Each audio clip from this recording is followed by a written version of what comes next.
हरियाणा दिवस के मौके पर राजभवन में राज्य स्तरीय समारोह का आयोजन किया गया, जिसमें राज्यपाल बंडारू दत्तात्रेय और मुख्यमंत्री मनोहर लाल ने शिरकत की। इस मौके पर पंजाब के राज्यपाल बनवारी लाल पुरोहित भी मौजूद रहे। कार्यक्रम में विधानसभा स्पीकर ज्ञानचंद गुप्ता और मुख्य सचिव संजीव कौशल भी शामिल हुए।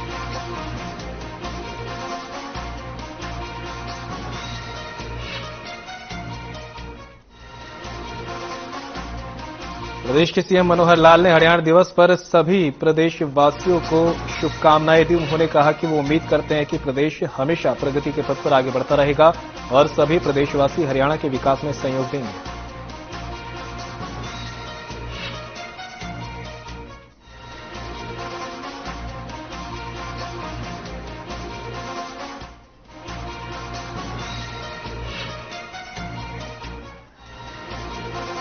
सोनीपत की दीनबंधु छोटूराम यूनिवर्सिटी में हरियाणा दिवस के मौके पर राज्य स्तरीय कार्यक्रम का आयोजन किया गया, जिसमें हरियाणा के राज्यपाल बंडारू दत्तात्रेय ने मुख्य अतिथि के तौर पर शिरकत की। कार्यक्रम में बच्चों ने हरियाणवी परंपरा अलग अलग विधाओं में सुंदर प्रदर्शन किया। इस मौके पर राज्यपाल ने कार्यक्रम में शामिल प्रदर्शनी में चूरमा भी खाया। इस मौके पर बीजेपी के सांसद, विधायक और नेता भी शामिल हुए।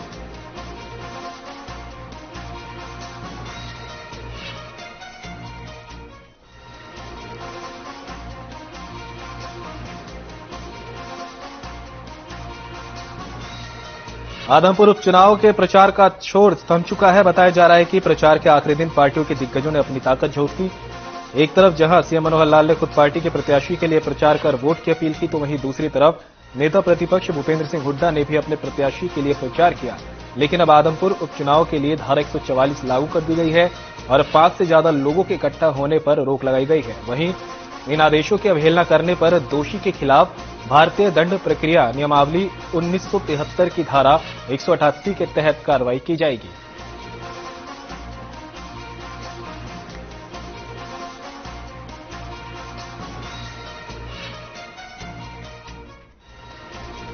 आदमपुर उपचुनाव के लिए वोटिंग 3 नवंबर को होगी, जिसको लेकर प्रशासन पूरी तरह से सतर्क है। बताया जा रहा है कि कर्मचारी चुनाव से संबंधित सामग्री लेकर पोलिंग बूथ के लिए रवाना हो गए हैं। बता दें कि 3 नवंबर को होने वाले आदमपुर उपचुनाव की मतगणना 6 नवंबर को सुबह 8 बजे महावीर स्टेडियम स्थित बॉक्सिंग हॉल में की जाएगी। इसके अलावा 14 टेबल पर 13 राउंड में मतों की गिनती होगी। आदमपुर उपचुनाव में 180 पोलिंग बूथ बनाए गए हैं। इनमें 36 संवेदनशील और 39 अति संवेदनशील पोलिंग बूथ शामिल हैं। वहीं प्रत्येक पोलिंग बूथ पर सुरक्षा के पुख्ता प्रबंध किए गए हैं।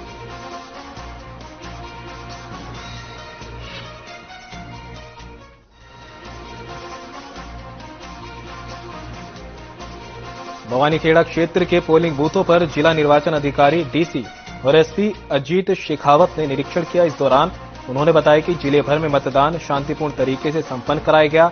इस दौरान एसपी अजीत शेखावत ने कहा कि पहली बार वोट डालने वाले मतदाताओं में काफी उत्साह देखने को मिला। उन्होंने कहा कि पंच और सरपंच गांव के विकास के लिए अहम कड़ी होते हैं।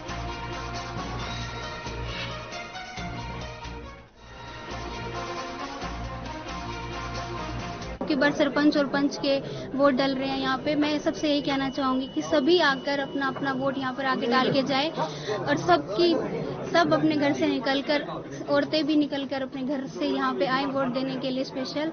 और आपको पता ही है कि गांव के विकास के लिए सरपंच और पंच का कितना ज्यादा महत्व होता है। 7 ब्लॉकों में आज जो अनअपोज्ड हमारे थे, जितने भी सरपंच के पंच के, उनको छोड़ के बहुत बढ़िया पीसफुल चल रहा है। हर जगह हमारी पोलिंग बढ़िया चल रही है। लॉ एंड ऑर्डर कंट्रोल में है। मशीनें हमारी सारी काम कर रही हैं। कहीं से कोई भी लॉ एंड ऑर्डर की कोई प्रॉब्लम नहीं है। पोलिंग बूथ से, लोगों से, पोलिंग एजेंट से हमने सबका सर्वे किया। पहली बार वोट डालने जा रही हूँ और बहुत अच्छा लग रहा है। यहाँ का माहौल भी बहुत सही है। ज्यादा भीड़ भाड़ न करते हुए सीधी लाइनों में पुलिस लगा रही है और सही ढंग से वोट डाले जा रहे हैं। और कृपा करके आप सब महिलाओं से और आदमियों से अपील है कि आप जरूर से जरूर वोट डालें। गांव का विकास जल्दी से जल्दी हो सके। लगभग 4000 जवान जो हमारी सुरक्षा को संभाले हुए हैं और पोलिंग बड़ी पीसफुल चल रही है। मतदाताओं में काफी उत्साह देखा जा रहा है। बड़ी भारी संख्या में मतदाता बाहर आके एक जैसा मेला लगता है उसकी तरह से वोटिंग कर रहे हैं और पुलिस की सुरक्षा का पूरा इंतजाम किया हुआ है। अभी पूरे जिले से कहीं भी ऐसी कोई अप्रिय घटना की सूचना नहीं आई है।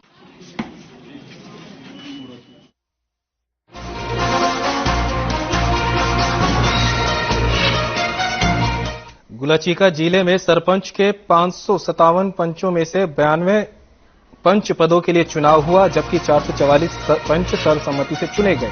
जिले में सुबह 7 बजे से मतदान शुरू हुआ। वहीं मतदान के लिए जिला में सुरक्षा के पुख्ता इंतजाम किए गए। सुबह 7 बजे से ही मतदान केंद्रों पर मतदाताओं में उत्साह नजर आया। साथ ही पोलिंग बूथों पर सुरक्षा के कड़े इंतजाम इस दौरान किए गए।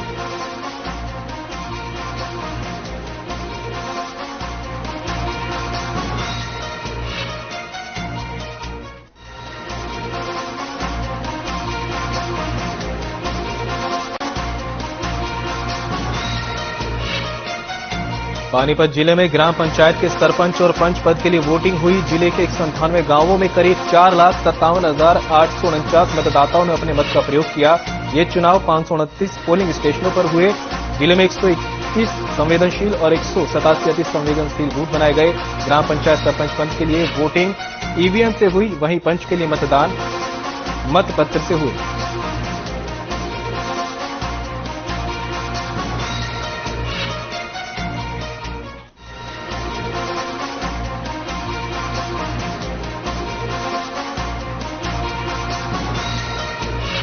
साइबर सिटी गुरुग्राम के सेक्टर 9 इलाके के होटल में 10वीं कक्षा की छात्रा से 5 दोस्तों ने मिलकर गैंगरेप किया और जान से मारने की धमकी दी। 5 आरोपी सुबह छात्रा को बदहवास हालत में छोड़कर फरार हो गए। पुलिस ने छात्रा की मां की शिकायत पर सेक्टर 9 थाने में अलग अलग धाराओं के तहत मामला दर्ज कर सभी आरोपियों को गिरफ्तार कर लिया। शिकायत में छात्रा की मां ने बताया कि उसकी 14 साल की बेटी 10वीं पढ़ाई करती है। शनिवार दोपहर में घर से चली गई थी तो उन्होंने सोचा कि वह पार्क में होगी, लेकिन जब देर शाम तक वह घर नहीं पहुंची तो परिजनों को चिंता हो गई। रात भर उन्होंने बेटी की काफी तलाश की, लेकिन जब वो नहीं मिली तो उन्हें चिंता हो गई। रविवार सुबह उनकी बेटी बदहवास हालत में मिली।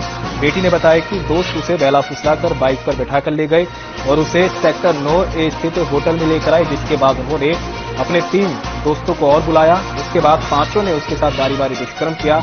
आरोपियों ने उसे जान से मारने की धमकी भी दे डाली। जी, हमारे पास 30 अक्टूबर को एक नाबालिग पीड़िता की मां ने शिकायत दी थी पुलिस स्टेशन में आकर के कि उनकी बेटी जो है वो नाबालिग है और उसके साथ 5 लड़कों ने शारीरिक संभोग किया है जो कि उसकी इच्छा के विरुद्ध था। और हमने इसमें केस रजिस्टर कर लिया है अंडर सेक्शन 6 पॉक्सो एक्ट और section 376DA which deals with the gangrape of IPC। और हमने इसमें 5 लोगों को इसमें हमने एप्रीहेंड किया है, जिनमें से 2 अभियुक्त जो हैं वो जुवेनाइल हैं, नाबालिग हैं।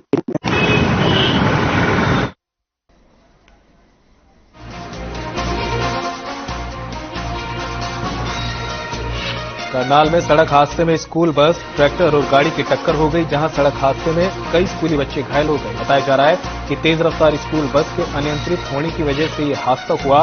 हादसे की सूचना मिलने पर पुलिस मौके पर पहुंची और बच्चों को रेस्क्यू कर सुरक्षित बाहर निकाला गया। वहीं पुलिस इस पूरे मामले की जांच में जुटी।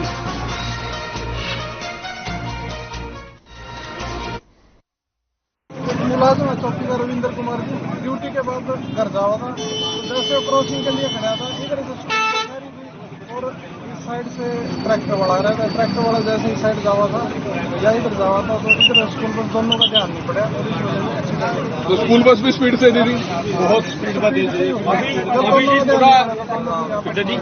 दोनों की गलती लग रही है इसमें तो ये लग रहा है, बाकी पूछताछ नहीं पता चलेगा। घायल कौन कौन हुआ है सर? इसमें बस का ड्राइवर भी घायल है, ये ट्रैक्टर वाला भी घायल है। ड्राइवर है ना, जो ये प्रताप पब्लिक स्कूल की बस थी, ड्राइवर बांसेगा था, ये हमारे गांव में भी जाता है। और एक बार नहीं, हमने खुद प्रताप पब्लिक स्कूल में भी जाकर शिकायत कर ली। बहुत से ऐसे ड्राइवर लापरवाही से चलाते हैं। ये क्या है, इनका जो बैकग्राउंड होता है ना, ये घर से रूल का निजाम है, ड्राइवर बन जाए, ट्रेनिंग लेते नहीं और रूल और रेगुलेशन से बिल्कुल अनभिज्ञ होते हैं और इस अनभिज्ञता के कारण ये पब्लिक में मतलब ये नुकसान करते हैं।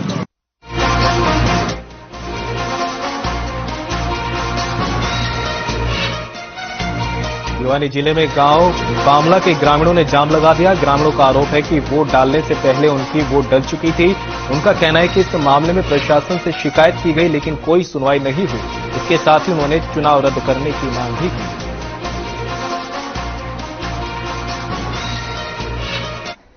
पोलिंग बंद करवाने के लिए गए थे, पुलिस वालों ने धक्के मारे हैं, बोला यहाँ से चले जाओ ना तो अंदर डाल देंगे साले को। बोला ऐसा बात बोल के बोला हमने ये बात, तो आपने किसी डीसी के माध्यम से या किसी फिर वहाँ से हम यहाँ आगे यहाँ रोड जाम किया और पोलिंग अभी भी चालू है। पोलिंग बंद करवाना चाह रहे हैं। ठीक है, पोलिंग बंद नहीं होने दे रहे, धक्के मारे वहाँ से बाहर निकाल रहे। ये समस्या सबसे बड़ी ये है कि जो आज वोटिंग चल रही है, हमारे जो भी कैंडिडेट वहाँ जा रहे हैं, वोटर जा रहे हैं, पहले से ही वोट डले हुए मिल रहे हैं। तो वहाँ पे जब पुलिस वालों से शिकायत करते हैं, प्रशासन से शिकायत करते हैं, तो वो बोलते हैं हम कुछ नहीं कर सकते, ये आपका वोट डल गया है, हमारे पास रिकॉर्ड नहीं है, ये नहीं है, फलाना नहीं है, दिमकाड़ा नहीं है। 5 फर्जी वोट मैं पकड़ के आऊँ खुद, मैं एजेंट था आज जहाँ वोटिंग हो रही वहाँ एजेंट था मैं आज। 5 फर्जी वोटर पकड़ के आऊँ मैं, फिर भी उनको छोड़ दिया, जाने दिया। उसमें एक आदमी ने बिना आईडी प्रूफ के 5 बार वोट किया है और जब कह रहे तो कह रहे महाराज समाज अलग है। अब जाट अलग हो गए, जाट आरक्षण होता है तो जाट अलग हो जाए, हमारी साइड मतलब कुछ भी नहीं है। हमारे हक के लिए हम खड़े हैं और ये वोटिंग, ये पोलिंग मान्य नहीं की जाएगी।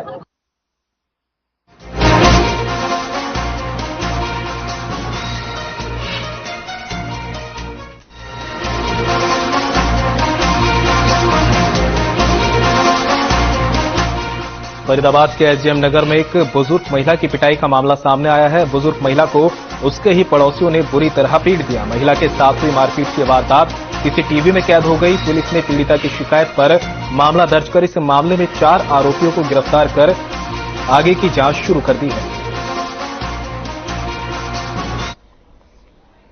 मैं अकेली रहती हूँ, परसों की बात है, सर लात घूसे मार के फिर जब तक मेरी जान नहीं निकल गई तब तक इन्होंने चैन नहीं लिया। मैं सबसे हाथ जोड़ के गुहार लगाती थी कि भाई मुझे बचा लो। एक पड़ोसी ये प्रेम सैनी, ये भी खड़ा था, जो रघुवर दयाल व्यास का ही, उस रघुवर दयाल व्यास का ही वो दोस्त है, जो हमारे सामने के पड़ोसी सब खड़े खड़े मेरे नजारा ऐसा देख रहे जैसे मेरे मरने का इंतजार कर रहे हैं। सर मेरा पेशाब निकल गया वहाँ पे, मैं जमीन पे खून हो गया। पुलिस ने क्या पुलिस आ गई।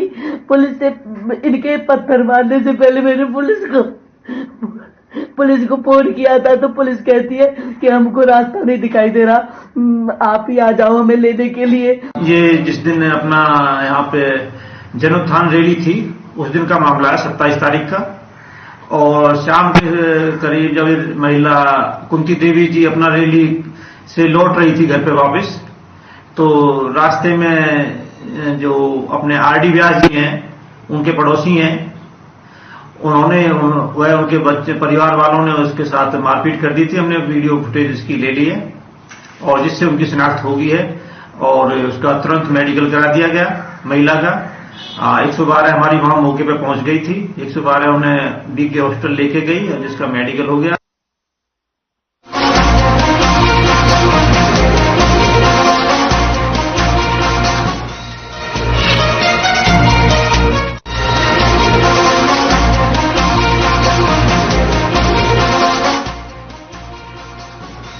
हो गई है। कुछ दिन पहले सूर्य एन्क्लेव में नौकर ने ही लाखों रुपए की चोरी को अंजाम दे डाला, तो वहीं अब बीती रात शहर के श्री शनिदेव मंदिर में अज्ञात चोरों ने दानपात्र उड़ा लिया। दानपात्र में हर महीने 40 से 50 हजार रुपए तक चढ़ावा आता है, इसलिए माना जा रहा है कि महीने के आखिरी दिन 40 से 50 हजार रुपए इसमें होंगे जो चोर ले उड़े। पूरी वारदात सीसीटीवी में कैद हो गई, जिसकी फुटेज भी सामने आई है। फिलहाल सूचना के बाद मौके पर पहुंची पुलिस ने मामले की जांच शुरू कर दी।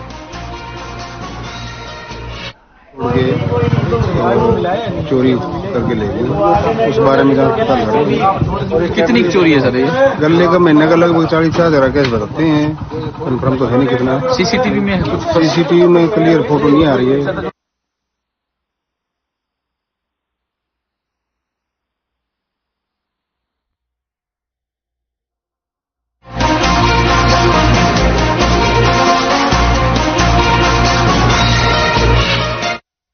जहां आग लगने की वजह से लाखों रुपए का नुकसान हो गया। बता दें कि सूचना मिलते ही फायर ब्रिगेड की गाड़ियां मौके पर पहुंची और कड़ी मशक्कत के बाद आग पर काबू पाया गया, जिसके बाद कंपनी मालिक ने बताया कि देर रात सूचना मिली थी कि उनके गोदाम में आग लग गई, जिसके बाद दमकल को इसकी सूचना दी गई। वहीं आग लगने की वजह से लाखों का नुकसान बताया जा रहा है। यह लगभग रात के 2 बजे को हमें सूचना मिली, ऐसे करके आग लग गई है जी। मौके पर घटना स्थल पर आग जाने कार्य चल रहा है। ये रात 1 बजे करीब आग लगाई है किसी ने और हमारे को 1:30 बजे करीब मैसेज मिला कि आग लगा दी है, तो हमने लगा दी है। तो आग लगी हुई थी, फायर ब्रिगेड को फोन किया जी, तो उसके थोड़ी देर बाद फायर ब्रिगेड की 5 गाड़ियाँ पहुँच गई थी। तो उन्होंने आग पे काबू पाने की कोशिश की, लेकिन आग पे काबू नहीं पाया जा सका। अब तो को शिफ्ट लग गया करने।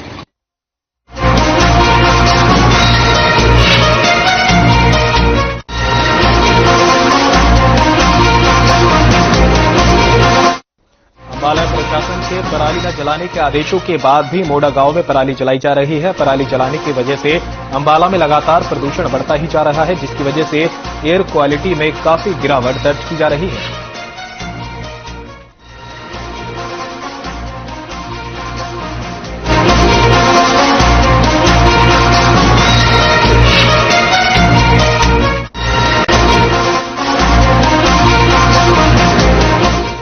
फरीदाबाद के बल्लभगढ़ में सब्जी मंडी आड़तियों ने प्रदर्शन किया। प्रदर्शन कर रहे आड़तियों ने मंडी सेक्रेटरी और प्रशासन के खिलाफ नारेबाजी की। आड़तियों का कहना है कि उन्हें जो दुकानें अलॉट की गई हैं, उनमें मूलभूत सुविधाओं की कमी है, यहां तक कि उन्हें पानी भी नहीं मिल पा रहा। प्रदर्शन कर रहे आड़तियों ने प्रशासन से इस मामले में जल्द से जल्द कार्रवाई की मांग की है। ये समस्याएं आ रही हैं जी, ये हमारी सीवरेज लाइन है और ना ही हम पे पानी की पीने की व्यवस्था है, ना ही कोई लाइट है, ना ही कोई सफाई से संबंधित कोई काम इस मंडी के अंदर हो रहा है, जिसके बारे में जो स्थानीय अधिकारी हैं उनको समय समय के अनुसार एप्लीकेशन दे के उनको जागरूक करते रहते हैं, लेकिन हमारी कोई सुनवाई नहीं हो रही। अब यही देख लो, फिलहाल हाल तुम्हें 24 नवंबर 2021 की खुदी हुई है, जिसमें आज तक भी सीवरेज के कनेक्शन नहीं हुए हैं, ना ही इनमें लाइन डाली गई है, सिर्फ ना ही इनके वो बनाए गए मैनहोल। पाइप डाल दिए हैं लेकिन मैनहोल बने नहीं है, जिसकी वजह से यहाँ गंदगी का अंबार बना हुआ है कि कितनी बार भी इनकी शिकायत मैं कर चुका हूं, ऊपर तक कर चुका हूं, लेकिन इनका हमें कोई भी वो नहीं मिल रहा। पूरी मंडी में जो भी सुविधाएं सबके लिए हैं, 13 आड़तियों के लिए अलग से तो मैं सुविधाएं खत्म नहीं कर सकता। जो पूरी मंडी काम कर रही है, पूरी मंडी को सुविधाएं मिल रही है, उनको शिकायत नहीं, तो 13 आदमियों को अलग से क्या शिकायत है। रही बात सफाई की, तो सफाई का तो ये है जी कि रूटीन में रोज होती है सफाई और रोज कूड़ा भी बाहर निकलता है, लेकिन एक बार ही सफाई होगी, पूरा दिन तक नहीं। हम लगातार झाड़ू चलवा सकते हैं, वहां पे एक बार सफाई करवा के पूरी मंडी को साफ करवा देते हैं, कूड़ा निकाल देते हैं। लेकिन बार बार लगातार ये सब्जी की छटाई होती है, सड़क पे कूड़ा फेंकते रहते, तो अगर ये आदमी खुद अपना डस्टबिन रख के अपनी सफाई का खुद ध्यान नहीं रखेंगे तो 24 घंटे की सफाई का संभव नहीं हो सकता किसी भी। मंडी के प्रधान है सत्यपाल यादव, वो कह रहे हैं कि मैं 16 साल से लगातार कंप्लेंट देता रहा हूँ, आपकी रिसीविंग भी दिखाई है उन्होंने। जी जी, तो आई है जी उनकी कंप्लेंट जी।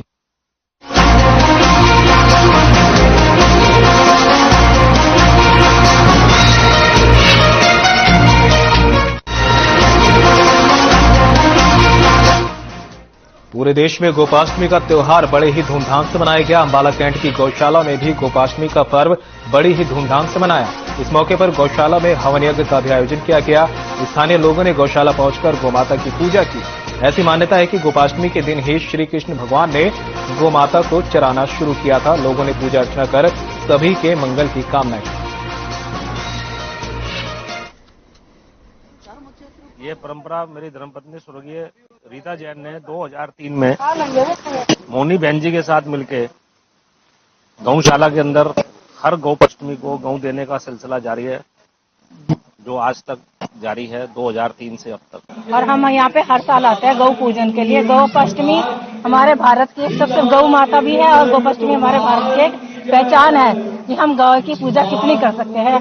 हमें हर रोज गाय को एक रोटी जरूर देनी चाहिए। दिन श्री कृष्ण जी ने गोपाष्टमी के दिन गौएं चराना शुरू करा था, तब से गोपाष्टमी का पर्व मनाना शुरू हुआ है। गाय में 33 करोड़ देवताओं का निवास है और गाय की पूजा अगर हमने कर ली तो सभी देवताओं की पूजा कर ली।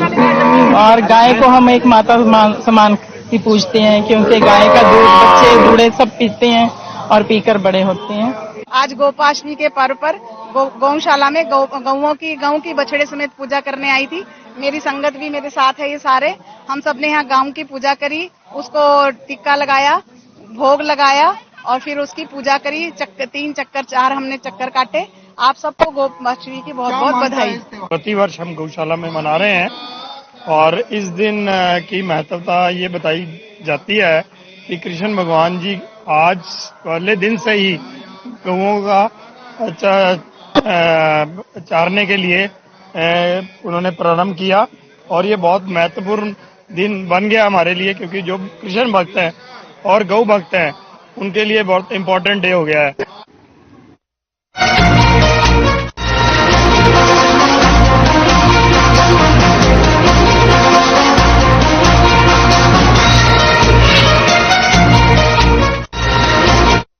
अंबाला छावनी के डिपो होल्डर पर सरकारी राशन देने में गड़बड़ी करने का आरोप लगा है।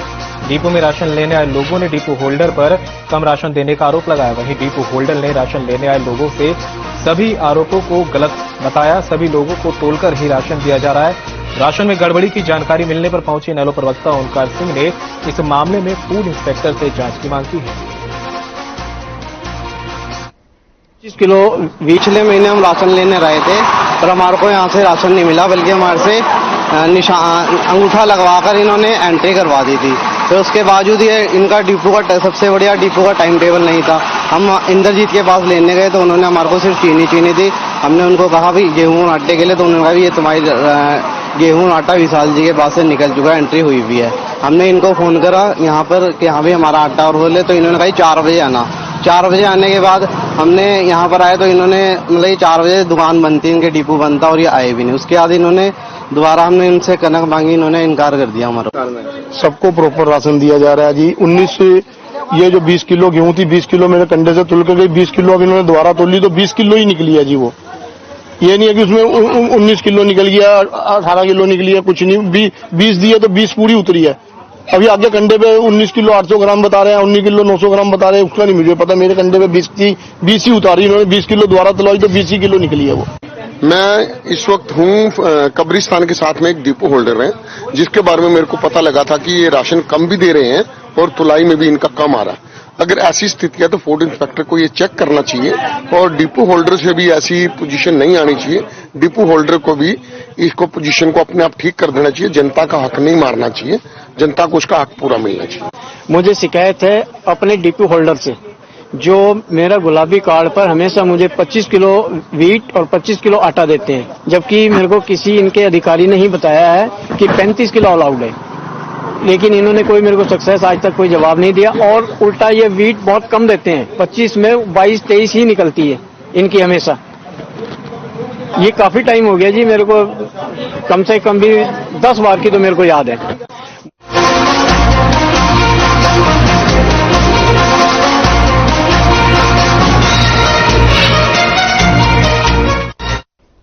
यमुनानगर के कपाल मोचन में मेले का आयोजन किया जा रहा है। मेले का शुभारंभ 4 नवंबर को होगा। मेले में पहुंचने के लिए हरियाणा रोडवेज विभाग ने बसों की भी विशेष व्यवस्था की है। पिछले साल कोरोना की वजह से सिर्फ 8 लाख श्रद्धालु आए थे, लेकिन इस बार मेले में 10 लाख से ज्यादा श्रद्धालुओं के आने की संभावना है।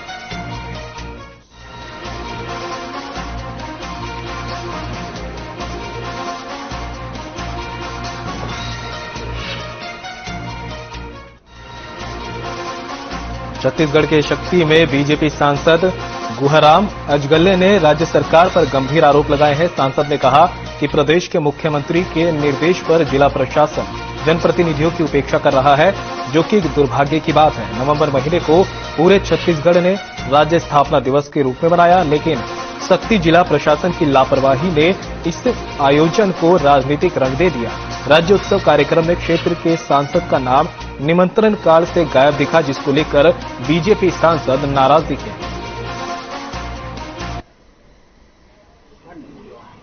जांजगीर चांपा लोकसभा क्षेत्र अनुसूचित जाति के लिए आरक्षित क्षेत्र है, और मुझे लगता है कि छत्तीसगढ़ सरकार के जो मुखिया हैं उसके निर्देश पर यहां अनुसूचित जाति वर्ग के सांसद को राज्य उत्सव कार्यक्रम में आमंत्रित नहीं किया गया है। इससे क्षेत्र के जनता और अनुसूचित जाति वर्ग के लोग काफी आक्रोशित हैं। जी देखिए, ये राज्योत्सव का कार्यक्रम किसी दल पार्टी का नहीं है, बल्कि ये छत्तीसगढ़ बना है, उसको उत्सव के रूप में हम हर साल मनाते हैं। ऐसे परिस्थिति पे किसी जनप्रतिनिधि को आमंत्रित नहीं करना, वो भी सांसद जी को, ये दुर्भाग्य की बात है। और किसी भी जनप्रतिनिधि के साथ ऐसा नहीं होना चाहिए। ये किसी पार्टी या दल के कार्यक्रम नहीं है, बल्कि ये प्रशासनिक कार्यक्रम है और प्रशासनिक कार्यक्रम में सभी का सम्मान होना चाहिए।